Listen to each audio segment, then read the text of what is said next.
5월 가정의 달을 맞이해서 중단했던 대화 설교를 다시 계속하고자 합니다.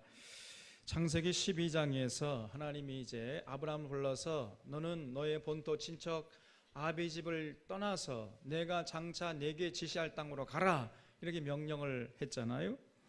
그래서 아브라함이 그 하나님의 명령에 그대로 순종합니다. 그래서 오늘 말씀 창세기 13장에는 이렇게 이제 하나님께 부름받고 본토 친척 아비 집을 떠난 아브라함이 그 후에 어떻게 살았는지를 자세하게 기록하고 있습니다.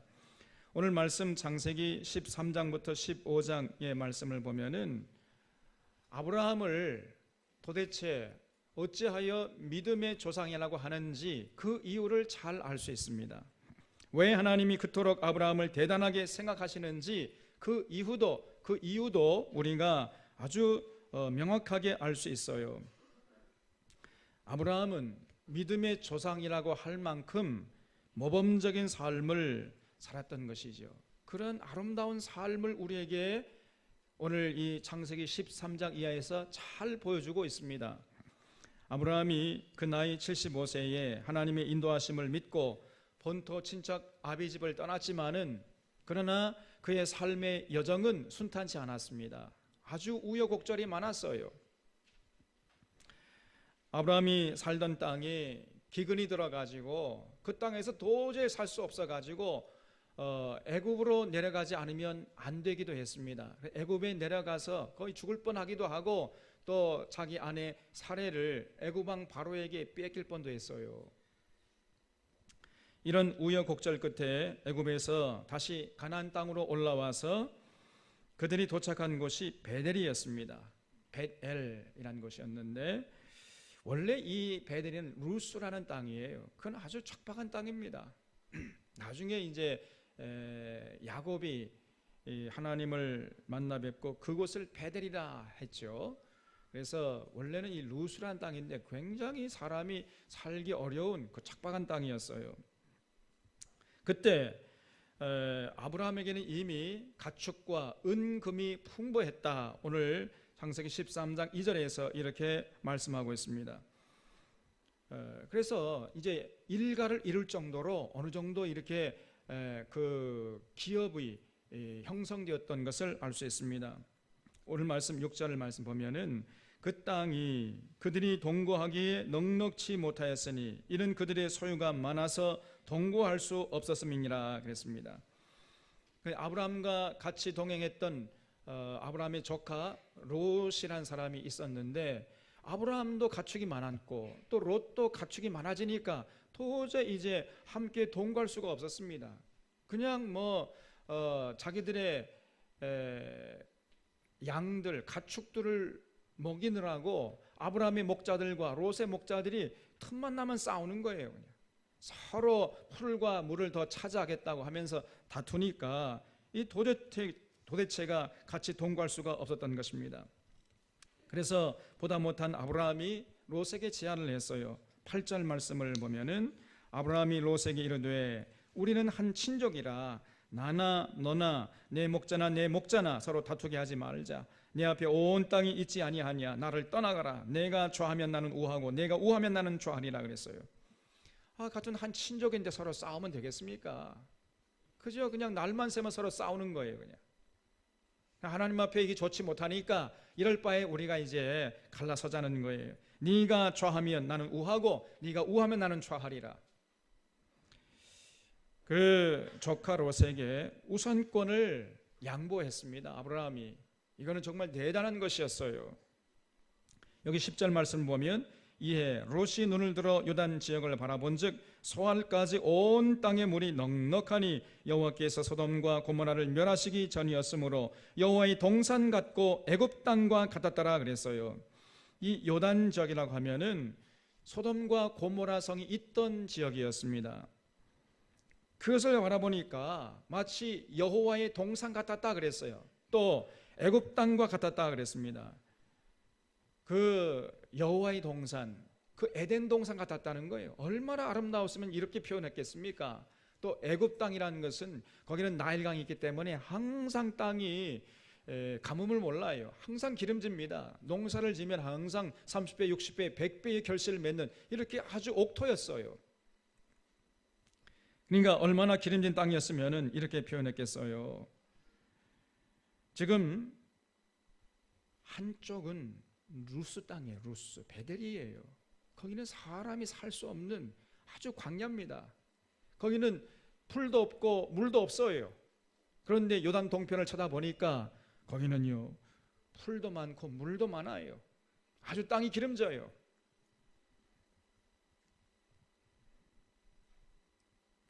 그러니까 어느 쪽을 선택하느냐에 따라서 한쪽은 완전히 망할 수도 있는 그런 상황이었던 것입니다. 그럼에도 불구하고 아브라함은 자기 조카 롯에게 선택의 우선권을 양보해요. 네가 먼저 선택해라. 네가 좌하면 나는 우하고 네가 우하면 나는 좌하리라. 이거는 정말 대단한 것이었습니다, 여러분.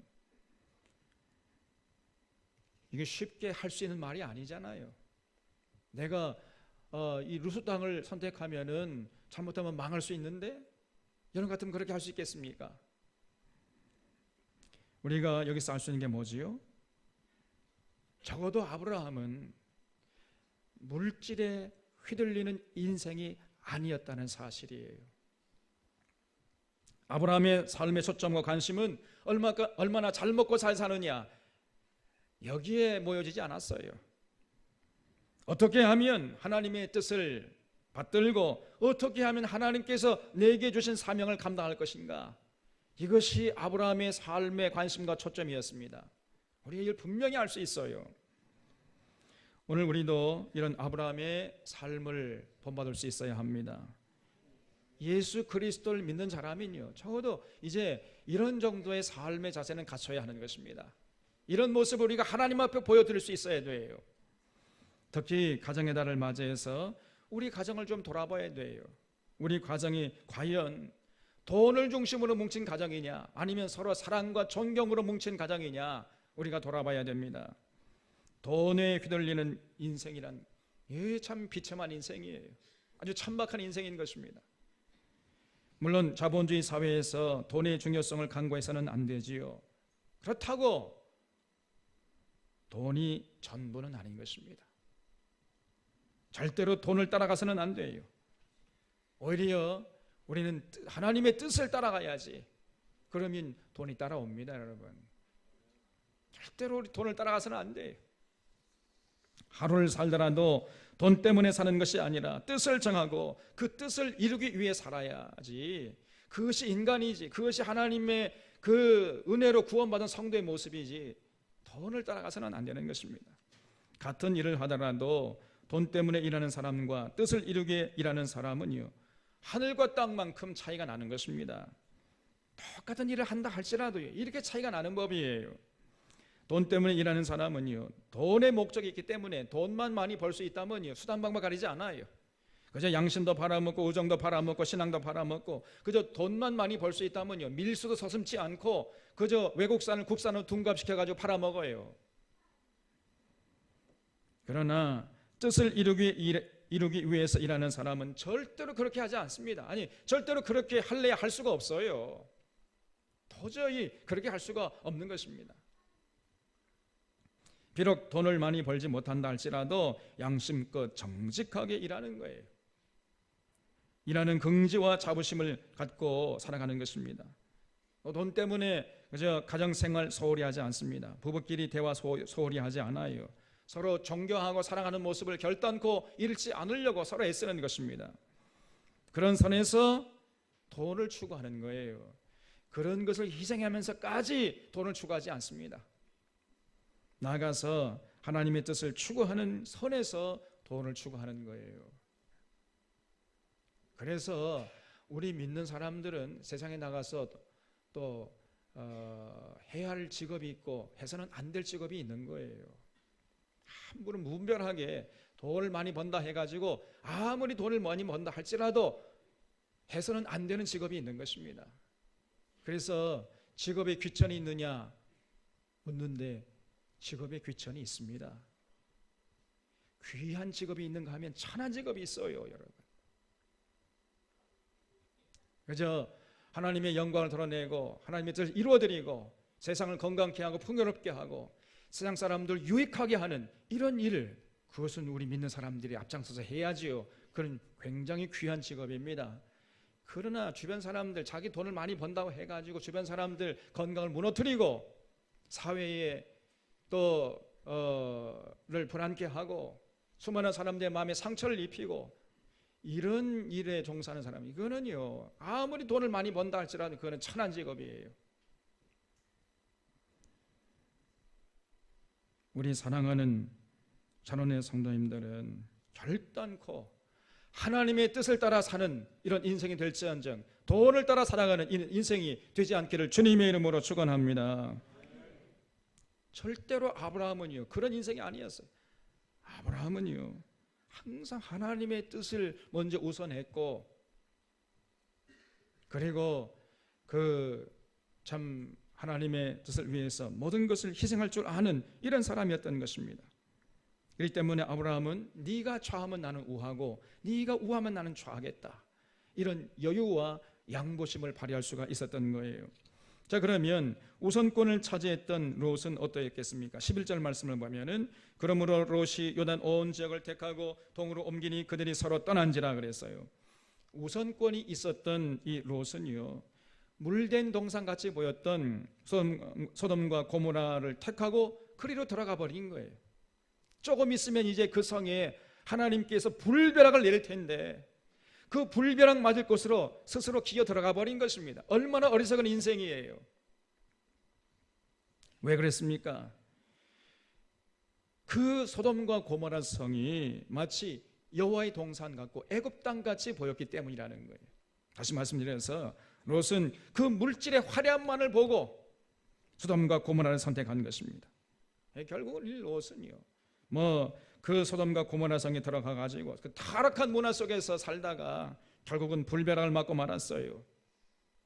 얼마나 어리석은 인생인지 알 수가 없는데 문제는 이런 어리석은 인생들이 오늘날에도 계속되고 있다는 사실입니다. 여러분, 우리들도 가만히 돌아보면요 이런 어리석은 인생들이 많아요.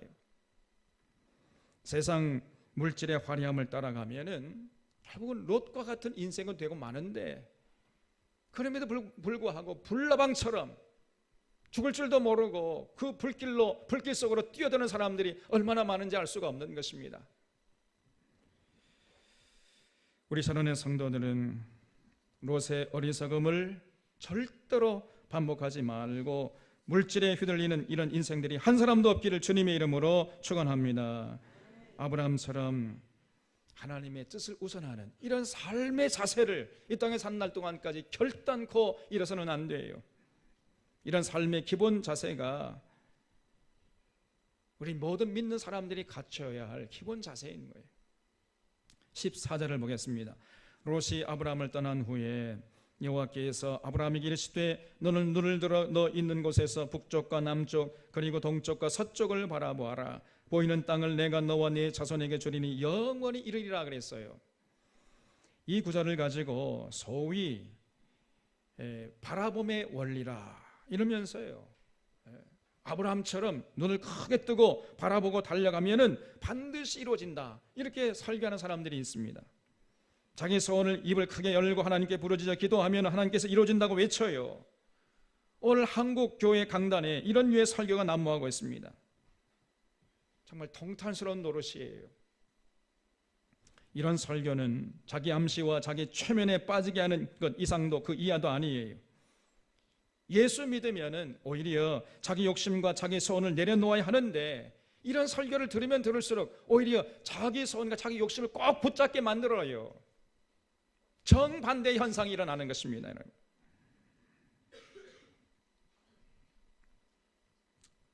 그래서 예수님의 지적처럼 자기도 천국 가지 못하고 천국 갈 사람들을 배나 더 지옥 자식이 되게 만드는 이런 현상들이 일어나고 있는 것입니다. 정말 통탄스러운 노릇입니다. 그래서 열심히 신앙생활 하긴 하는데 신앙생활 열심히 하면 할수록 더 세상 사람들에게 손가락질 받는 이런 일들이 벌어지고 있는 것이에요. 그런 이유가 어디에 있습니까? 그런 잘못된 설교 때문이에요. 그런 잘못된 설교를 듣는 그런 성도들은 어쩔 수 없이 그 잘못된 삶으로 나아갈 수밖에 없는 것입니다. 우리 사랑하는 성도들은 이런 거짓된 설교, 엉터리 설교에 휘둘리지 않기를 바랍니다. 자, 그렇다면은 이 구절의 진정한 의미가 무엇이겠어요? 우리가 이 14절 말씀을 다시 정밀하게 봐야 돼요. 롯이 아브라함을 떠난 후에 여호와께서 아브라함에게 이르셨다 그랬죠. 이 말씀을 우리가 주목해야 하는 것입니다.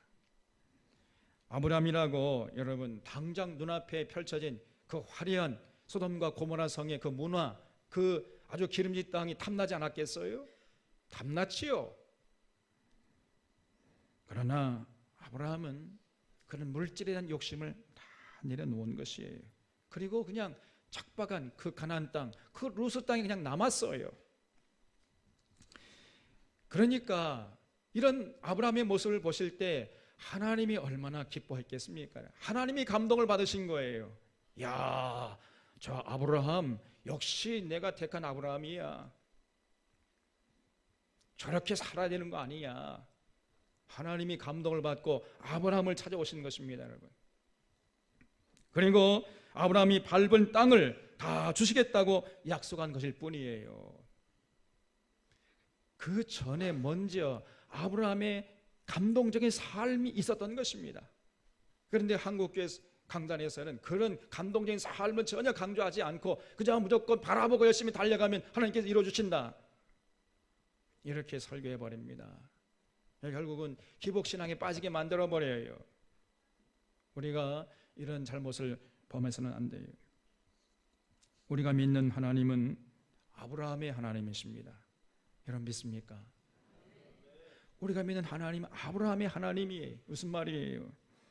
아브라함처럼 자기 손 내려놓을 줄 알고 자기 욕심 포기할 줄 알고 하나님의 뜻을 우선하는 자를 하나님이 찾으시는 하나님이시라는 것이에요.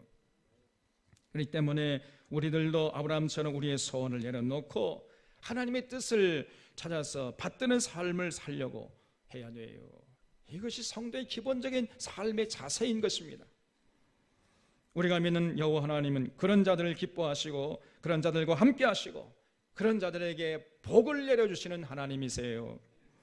오늘날에도 하나님은 아브라함처럼 삶의 갈림길에서 세상 물질에 연연하지 않고 그 세상 화려함에 휘둘리지 않고 하나님의 뜻을 앞세우면서 하나님의 뜻을 우선하면서 살려고 하는 이런 모습을 보이는 자를 찾으시고 그런 자를 감동받으시고 그런 자의 하나님이 되시는 것입니다.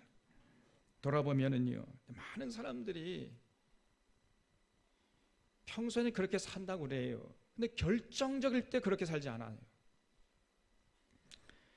그 결정적인 삶의 그 갈림길에서 하나님의 뜻보다는 그냥 물질을 우선해 버립니다. 그런 모습을 보시면서 하나님이 실망하시는 거예요. 우리 하나님은 오늘날에도 물질에서 자유한 자, 물질에 연연하지 않는 자, 물질보다 하나님의 뜻을 우선하는 자, 그런 삶의 기본적인 자세 갖춘 이런 자들을 찾으신다는 것을 마음속 깊이 간직할 수 있기를 바랍니다. 오늘 창세기 14장 1절 말씀을 보면은 이제 또 이런 사건이 있었어요. 당시의 신할 왕 아브라멜과 엘라살 왕 아리옥과 엘람 왕 그돌라오멜과 고임 왕 디다리, 소돔 왕 베라와 고모라 왕 비르사와 아드마 왕 시납과 스보임 왕 세메벨과 벨라 곧 소알 왕과 싸우니라 그랬습니다. 한 번은 이 다섯 왕이 연합해가지고 소돔과 고모라 성으로 쳐들어왔다는 거예요. 여러분, 이런 모습을 보면서 우리 하나님이 또 분노하십니다. 우리 하나님은요, 언제나 더불어 사는 것이 그걸 원하세요. 그저 힘 있는 자는 힘 없는 자를 돕고 힘 없는 자는 힘 있는 자들의 도움을 받아가면서 이렇게 서로 아름답게 행복하게 더불어 살아라. 이것이 하나님의 간절한 소원이에요. 그러나 인간들은 아담과 하와 이래로요, 끊임없이 서로 싸우고 다투다 급기야는 그냥 전쟁을 일으켜버립니다. 이것이 인류 역사였어요. 이런 모습을 보시고 하나님은 언제나 근심하시다가 급기야는 분노하시는 것입니다. 우리 산원의 성도들은 이런 하나님의 마음을 헤아리면서 언제나 평화를 지향하는 자들이 되시기를 바랍니다. 언제나 평화를 지향하는 자의 편에 설 수 있기를 바랍니다. 항상 우리 믿는 자들은요, 비둘기파가 돼야지 매파가 되면 안 돼요. 예수 믿으면서도 매파 노릇 하는 사람이 있어요. 그 예수 믿는 사람 아닙니다. 자기가 예수 믿는다고 착각할 뿐이지. 정말 예수님을 마음에 품는다면은 어쩔 수 없이 그런 사람은요, 비둘기파가 될 수밖에 없습니다. 항상 평화를 지향하고 평화를 지향한 자들의 편에 서는 것이에요. 근데 우리 인류 역사를 돌아보면요, 인간이 생존하기 위해서는 두 가지가 반드시 필요했어요. 그 두 가지가 뭐냐? 식량과 에너지입니다. 그래서 항상 인류 역사 속에서는 이 식량과 에너지를 확보하기 위해서 전쟁을 벌인 거예요. 모든 전쟁은 식량과 에너지 쟁탈전이었던 것입니다. 그런데 그동안 우리 인류의 전쟁은요, 대부분 에너지 쟁탈전이었어요. 지금 중동에서 그렇게 지금 치고받고 싸우는 이유가 뭡니까? 명분은 뭐 여러 가지 되지만 속사정은 뭐예요? 결국은 뭐예요? 석유, 에너지 쟁탈전입니다, 여러분. 그러나 이제 앞으로는 식량 쟁탈전이 될 것이다. 인류학자들이 이렇게 보고 있어요. 그래서 여러분 여기 대비해야 돼요. 그래서 제가 늘 말씀드리잖아요. 여러분 조금 여유 있으면 빨리 땅을 확보하시라고. 농사도 좀 스스로 져야 됩니다, 여러분. 그래서 내가 먹을 것은 내가 키워서 먹겠다, 이런 자세를 갖춰야 돼요. 빨리. 농담이 아닙니다. 앞으로 전쟁은요, 식량 쟁탈전이에요. 기근이 몰려올 것입니다. 우리 여기에 대비해야 돼요. 참으로 우리가 나눔을 실천하면은 모든 인류가 더불어 먹고 살 수 있을 만큼 충분한 양식을 하나님께서 허락하시는데, 인간들이 이 탐욕을 부려가지고 가진 자는 더 많이 가지려고 쌓아놓고 없는 자는 그냥 한 끼 먹을 양식도 없고 이렇게 살아가고 있는 것입니다. 그러다 보니까 결국 전쟁이 일어나는 거예요.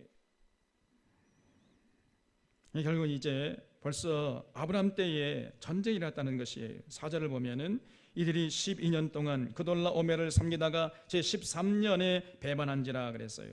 소돔과 고모라 사람들이 결국 그돌라 오멜 그 연합군대에게 패배해가지고 그돌라 오멜을 12년 동안이나 섬기게 되었다는 것입니다. 이런 사람의 통치를 받으면 언제나 고통스러운 일들이 생기는 법이에요. 그 권력을 잡은 그 사람 역시 죄로 물든 사람 아니겠습니까? 그러니까 그 권력을 자꾸 남용해요. 그러다 보니까 억울한 사람이 생기고 소외되는 사람이 생기고 원통한 사람이 생기는 것입니다.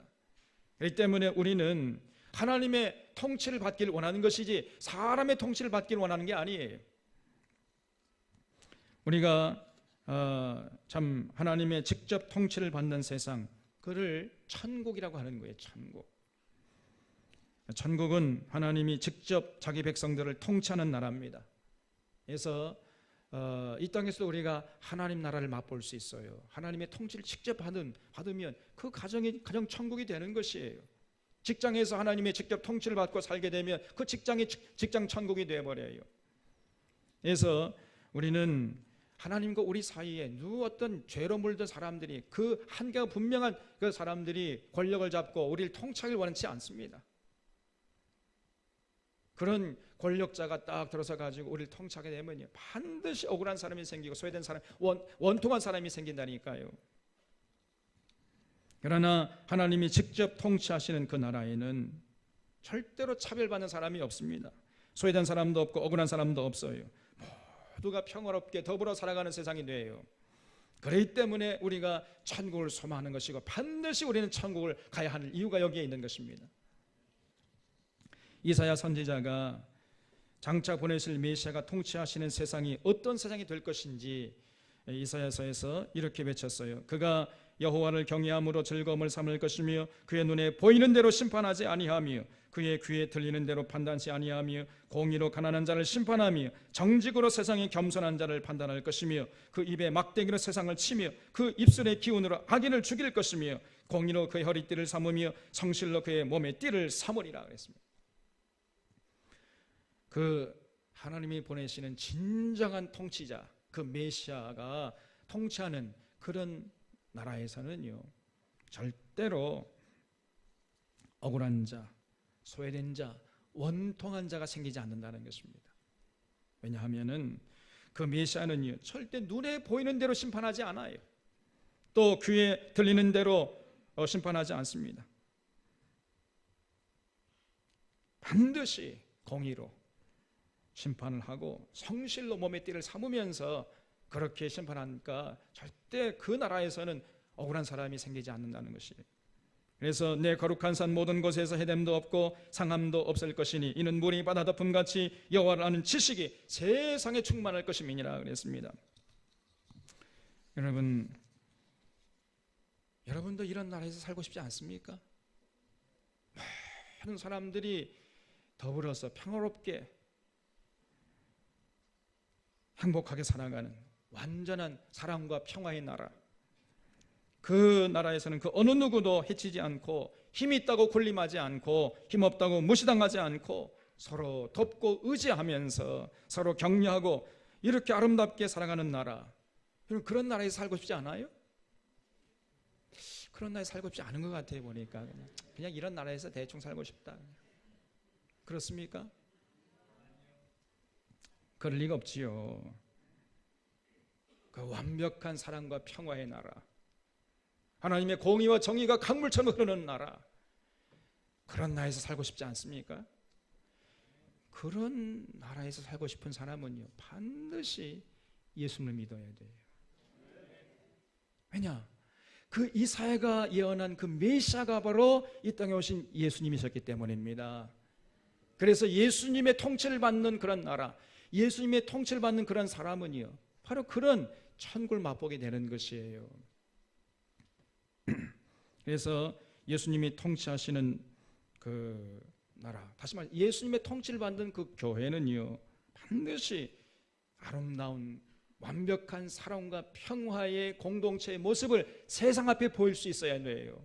그리고 그 교회는 반드시 이 세상 역사도 그런 완벽한 사랑과 평화의 세상이 될 수 있도록 교회가 앞장서서 역할을 감당해야 하는 것입니다. 이것이 진정한 건강한 교회의 모습이에요. 그냥 교회 공동체 사람들끼리만 그저 잘 먹고 잘 살고 세상 역사는 어떻게 돌아가든지 말든지 관심도 없고, 그건 건강한 교회가 아닙니다. 그래서 우리 샤론교회는 역사의 아픔에 동참하는 교회 그 내세웠잖아요. 그래서 역사의 책임을 지고 우리가 하나님의 공의와 정의가 강물처럼 흐르는 세상 만들기 위해서 우리 역할을 감당해야 돼요. 그래서 이 세상 역사, 이 대한민국 역사가 사랑과 평화의 나라가 되도록 일정한 정도의 역할을 감당해야 하는 것이에요. 여기에 교회 존재 이유가 있는 것입니다. 그런 시대적인 사명을 감당하고 그 역할을 감당하는 데 힘을 모아가는 여러분과 제가 될 수 있기를 주님의 이름으로 부탁을 드립니다. 어쨌든 이 소돔과 고모라 사람들이 그돌라 오멜의 폭력에 시달리가 못해서 그 그돌라 오멜을 배반했다는 거예요. 그러니까 그돌라 오멜이 괘씸하게 생각해가지고 이 쳐들어왔어요. 그래가지고 군대의 힘을 가지고 약탈하고 강탈하고 수탈하고 겁탈하고 전부 포로로 잡아가 버렸습니다. 그 중에 롯도 끼어 있었다는 거예요. 14절 말씀을 보면은 아브라함이 그의 조카가 사로잡혔음을 듣고 집에서 길리고 훈련된 자 318명을 거느리고 단까지 쫓아가서 그와 그의 가신들이 나뉘어 밤에 그들을 쳐부수고 다메섹 왼편 호박까지 쫓아가 모든 빼앗겼던 재물과 자기 조카 롯과 그의 재물과 또 부녀와 친척들을 다 찾아왔더라 그랬습니다. 아브라함이 평소 자기 집에서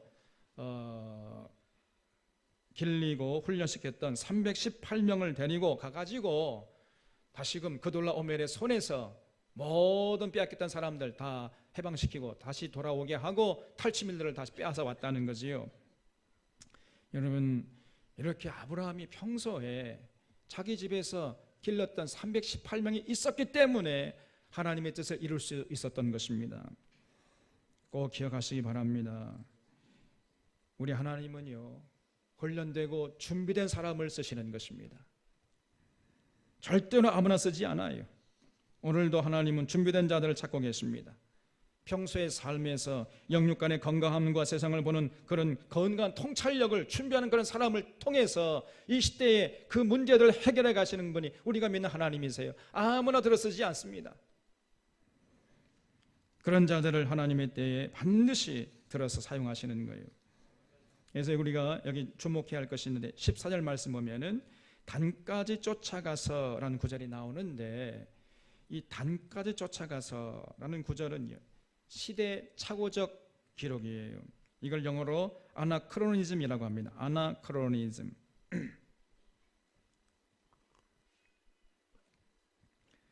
이 단까지 쫓아가서, 아까 또 원래 그 땅 이름이 루스였는데 베델이라고 했잖아요. 그것도 일종의 아나크로니즘이에요. 왜냐하면 이 기록은요, 창세기에 모세 저작서를 주장하는 사람들을 당황하게 만드는 것입니다. 왜냐하면 모세 생전에는 단이라는 지명이 사용되기 전이었기 때문이에요. 단의 이름은 원래 라이스라는 이름을 사용했습니다. 원래 그 모세 시대에는요, 그 이름이 단이 아니고 라이스였어요. 이 단이라고 이름을 바꾼 것은요, 사사시대 이후였습니다. 사사시대에 단지파가 라이스로 쳐들어가서 그곳 이름을 원래 라이스였는데 단이라고 바꿨어요. 그래서 그때부터 그곳 이름이 단이 됐다는 거죠. 그러면 이 모세 시대부터 시작해가지고 사사시대까지 그 시간적인 간격이 약 500년이라는 시간적 간격이 있어요. 그러니까 단이라는 지명은 모세 이후 약 500년 후부터 사용되기 시작한 것이라 그 말이에요. 그러니까 모세가 살아생전에 알 턱이 없는 거지요. 그래서 지금 창세기 14장에 단이라는 이름이 나왔잖아요. 그러니까 이 창세기는 모세가 기록했다라고 주장한 사람들은 이 기록을 설명할 길이 없는 거지요. 그래서 우리가 그렇게 무리하게 주장을 하면 안 됩니다. 여기 21절 말씀을 보겠습니다. 소돔 왕이 아브라함에게 이르되 사람은 내게 보내고 물품을 내가 가지라 그랬어요. 아브라함이 전쟁에서 승리하고 빼앗겼던 포로들과 또 재물들을 찾아오니까 소돔 왕이 고마워하면서 그 사람은 보내고 그냥 물품은 당신이 가지시오, 이렇게 했다는 거예요. 선심을 썼습니다. 그러니까 아브라함이 어떻게 응답을 했습니까? 22절 말씀 보면은 아브라함이 소돔 왕에게 이르되 천지의 주제시요 지극히 높으신 하나님 여호와께 내가 손을 들어 맹세하노니 내 말이 내가 아브라함으로 치부하게 하였다 할까 하여 내게 속한 것은 실 한 오락이나 들매끈 한 가닥도 내가 가지지 아니하리라 그랬어요. 야, 아브라함 좀 보세요. 얼마나 긍지와 자부심이 느껴집니까, 여러분?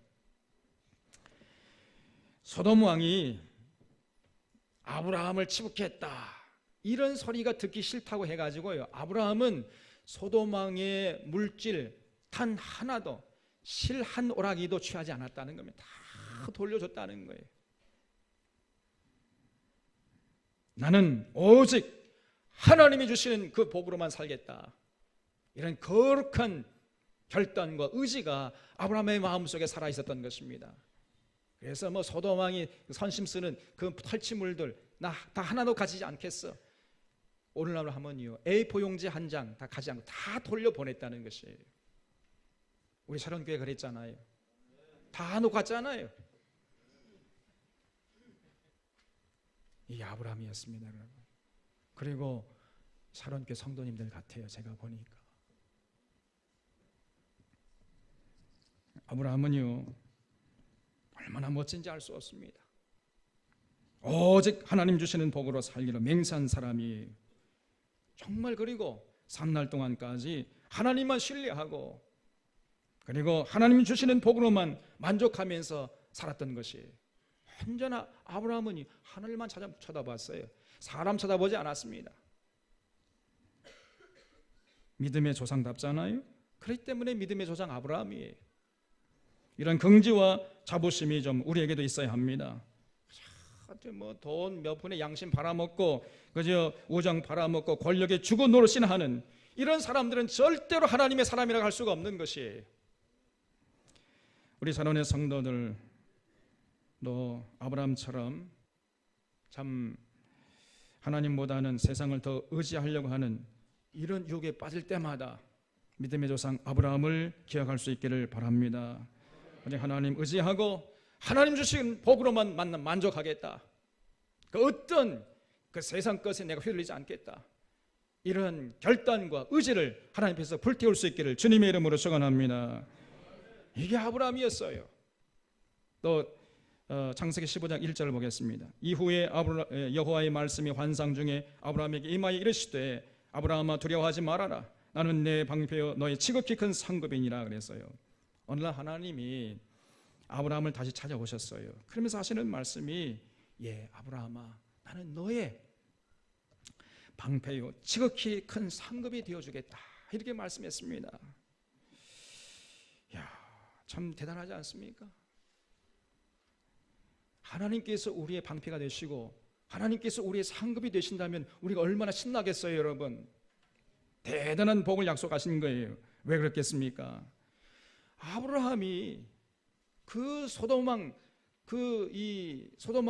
그 선심을 다 물리치고 나는 오직 하나님이 주시는 복으로만 살겠습니다. 이렇게 나가니까 하나님이 감동을 받으신 거예요. 그래서 아브라함을 찾아왔어요. 그러면서 내가 너의 방패가 되고 너의 지극히 큰 상급이 되어 주겠노라 이렇게 약속하신 것입니다. 마찬가지예요. 누구나 다 이런 아브라함 같은 의지를 가지고 살아가는 자들을 하나님이 찾으시고 그 자의 하나님이 되어준다는 것을 잊지 마시기 바랍니다. 다윗은 고백하기를 여호와는 나의 방패시요 나의 산성이시요 나의 구원의 뿌리시다 이렇게 고백했어요. 누구나도 마찬가지입니다.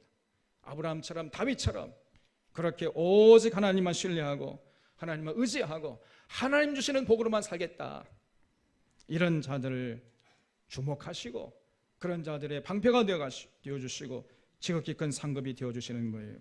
2절 말씀을 보면은 아브라함이 이르되 주 여호와여 무엇을 내게 주시려 하나이까 나는 자식이 없사오니 나의 상속자는 이 다메섹 사람 엘리에셀이니이다. 아브라함이 또 이르되 주께서 내게 씨를 주지 아니했으니 내 집에서 길린 자가 내 상속자가 될 것이니라 그랬습니다. 그 하나님 앞에서 아브라함이 볼멘 소리를 했어요. 아니 하나님 내게 저 큰 민족을 이루어 주어 가지고 내 이름을 창대케 하신다고 약속하지 않았습니까? 그런데 이게 뭡니까 지금 이게 큰 민족을 이룬 건 고사하고 지금 약속한 아들 하나 없지 않습니까? 그래서 내 상속자는 내 집에서 자란 이 엘리에셀이나 내 상수가 될 것입니다. 이렇게 볼멘 소리를 했어요. 이때는요 지금 아브라함이 하나님의 약속을 믿고 자기 본토 친척 아비집을 떠난 지 약 10여 년 정도가 지났을 때입니다. 창세기 16장 3절 말씀 보면 이렇게 정확하게 기록되어 있어요. 여러분 10년이면은 강산도 변하는 세상 아니겠어요? 10년이면 이건 적은 세월이 아닙니다. 이 세월 동안 아브라함에게 자녀 한 명이 없었던 거예요. 근데 분명히 하나님께서 아브라함에게 내가 내게 복을 주어서 내 민족을 크게 이루게 하리라 약속했는데요 10년이 지나면서도 하나님의 약속이 이루어질 기미가 보이지 않았던 것입니다. 그러니 아브라함이 볼멘 소리 할 법도 하잖아요. 자, 이런 모습을 보시고 하나님이 이렇게 말씀해 4절 말씀 보면 여호와의 말씀이 그에게 임하여 이르시되 그 사람이 내 상속자가 아니라 내 몸에서 날 자가 내 상속자가 되리라 하시고 그를 이끌고 밖으로 나가 이르시되 하늘을 우러러 무뼈를 셀 수 있나 보라. 또 그에게 이르시되 내 자손이 이와 같으리라 그랬어요. 아브라함이 고향을 떠난 지 10년이 지났으면은 하나님의 약속이 어느 정도 이루어질 법도 한데 그러니까 기대하는 것도 당연한 거 아니겠습니까? 그러나 현실은 전혀 이루어질 기미가 보이지 않았어요. 그럼에도 불구하고 하나님은 여전히 아브라함의 자손들이 하늘의 별처럼 번창할 것이라고 약속을 했습니다. 근데 그 당시에 아브라함과 사라의 몸은 하루가 다르게 노쇠해 가는 거예요. 그래 아들을 낳을 수 있는 몸이 아니었습니다 당시에. 근데 여전히 하나님은 아브라함의 몸에서 자손이 태어나 가지고 하늘의 별처럼 번성할 것이다 이렇게 약속했습니다. 여러분, 우리가 꼭 기억할 것이 있어요. 우리 하나님의 때와 인간의 때가 다르다는 사실입니다. 또한 하나님의 계획은 인간의 생각을 초월해요. 우여곡절이 있겠습니다마는 궁극적으로 하나님의 약속은 하나님의 때, 하나님의 방법으로 반드시 이루어지는 것입니다. 이 때문에 성도에게 필요한 것은 인내예요. 자, 이렇게 말씀하시니까 아브라함이 어떻게 반응했어요? 6절 말씀해 보면 아브라함이 여호와를 믿으니 여호와께서 이를 그의 의로 여기시고 그랬습니다. 여기 아브라함의 위대함이 있습니다. 아브라함은 현실을 바라보지 않고 하나님의 약속을 그냥 바라보았어요. 그리고 그 하나님의 약속을 믿고 거기에 자신의 인생을 걸었습니다. 하나님께서 이것을 보시고 아브라함을 기뻐하시면서 이렇게 말씀합니다. 13절 말씀 보면은 여호와께서 아브라함에게 이르시되 너는 반드시 알라. 내 자손이 이방에서 개교되어 그들을 섬기겠고 그들은 400년 동안 내 자손을 괴롭히리라. 그들이 섬기는 나라를 내가 징벌할지며 그 후에 내 자손이 큰 재물을 이끌고 나오리라 그랬습니다. 다시 말씀드려서 아브라함에게 너 아브라함, 너 하나님의 약속 쉽게 이루어질 거 기대하지 말어. 하나님의 약속이 이루어지려면요 몇 년이 필요하다고요? 400년이 필요하다는 것입니다. 400년 동안이나 내 자손을 괴롭게 할 것이다. 그래서 그런 역사가 계속된다 할지라도 너 아브라함 실망하지 말아라, 이렇게 말씀하시는 거예요. 또 17절 말씀 보면 해가 져 서두어들 때에 연기나는 화로가 보이며 타는 횃불이 쪼갠 고기 사이로 지나더라 그랬습니다. 하나님이 아브라함의 믿음을 보시고 감동을 받으시고 가나안 땅을 이제 아브라함에게 주겠다고 약속하니까 아브라함이 하나님에게 내가 그걸 어떻게 믿겠습니까? 그 확증을 요구했어요. 하나님이 아브라함에게 재물을 가져와라. 그리고 그 재물을 중간에 쪼개라는 거예요. 그리고 그 쪼갠 것을 마주보게 했습니다. 그리고 하나님께서 그 사이로 지나가시면서 약속했어요. 그것이 타는 횃불이 쪼갠 고기 사이로 지나가니라 그랬지요. 뭘 말합니까? 하나님께서 맹약하신 거예요. 내가 이 약속을 이루지 않으면 내가 이 재물처럼 이 쪼갠 고기처럼 되어도 좋겠다, 이렇게 약속하신 것입니다. 다시 말씀드려서 하나님의 약속은 우여곡절이 있겠지만 궁극적으로 반드시 이루어진다는 거예요. 이걸 확신시켜 주신 것이죠. 우리가 하나님을 믿고 따르는 데 있어서 언제나 문제가 되는 것이 있어요. 그게 뭐겠습니까? 하나님의 스케일과 우리의 스케일이 다르다는 것이에요. 하나님은 너무 스케일이 크세요. 근데 우리의 인간의 스케일, 인간의 생각은 너무 쪼잔해. 그러니까 도저히 하나님의 그 스케일 따라갈 수가 없어요. 상상도 못하는 거예요. 그러다 보니까 자꾸 실망하고 낙심해버려요. 하나님은 더 멋있는 것, 더 아름다운 것, 더 크고 좋은 것을 주시려고 하는데 우리 인간의 스케일은 너무 좁아가지고 그 밖에 생각하지 못하니까 도저히 하나님의 역사를 이해하지 못하는 것입니다. 여기에 문제의 근원이 있는 것이에요. 지금 아브라함은요 10여 년 정도면은 하나님의 약속이 이루어지기에 충분하다고 생각했지만은 하나님은 400년을 생각하고 계셨잖아요. 벌써 스케일이 다릅니다. 우리는 하나님의 약속이라면 또 아무런 어려움이 없이 쉽게 이룰 줄 알아요. 그러나 하나님의 계획은 달라요. 하나님의 약속이라 할지라도 굉장한 고난을 통과해야 하는 것입니다. 여러분, 너무 하나님의 약속 쉽게 이루어진다고 생각하지 마세요. 우리는 때로 하나님 앞에서 너무 조급하게 너무 무엇을 쉽게 이루려고 그래요. 조금 헌신하고 많은 것을 기대합니다. 그것이 실망을 낳고 그러다가 급기 하나님의 그 은혜의 자리를 떠나버려요. 이거 뭐 해봤자 안 되는구나. 이거 얼마나 천박하고 어리석은 사람인지 알 수가 없어요. 이사야서 55장 8절에서 이렇게 말씀했습니다. 이는 내 생각이 너희 생각과 다름이요 내 길은 너희의 길과 다름이니라 여호와의 말씀이니라 그랬습니다. 우리 언제나 생각해야 됩니다. 하나님의 생각은 우리의 생각과 다르고 하나님의 길은 우리의 길과 다르다는 것을 잊지 마셔야 돼요. 그러할 때 우리가 이 험한 세상 사는 동안에 우리 앞에 어떤 고난이 닥친다 할지라도 실망하지 않을 수 있고 끝까지 인내할 수 있는 것입니다. 오늘 아브라함은 물질에 휘둘리지 않는 삶을 하나님 앞에서 보여드렸어요. 그리고 평소에 하나님 쓰임받기 위해서 충실하게, 정직하게, 성실하게 살면서 하나님의 때를 준비했습니다. 그리고 나아가 불가능한 상황 속에서라도 하나님의 약속을 굳게 믿고 의지했어요. 이런 아브라함의 믿음을 닮아가는 여러분과 저의 삶이 될 수 있기를 주님의 이름으로 축원합니다. 기도하겠습니다.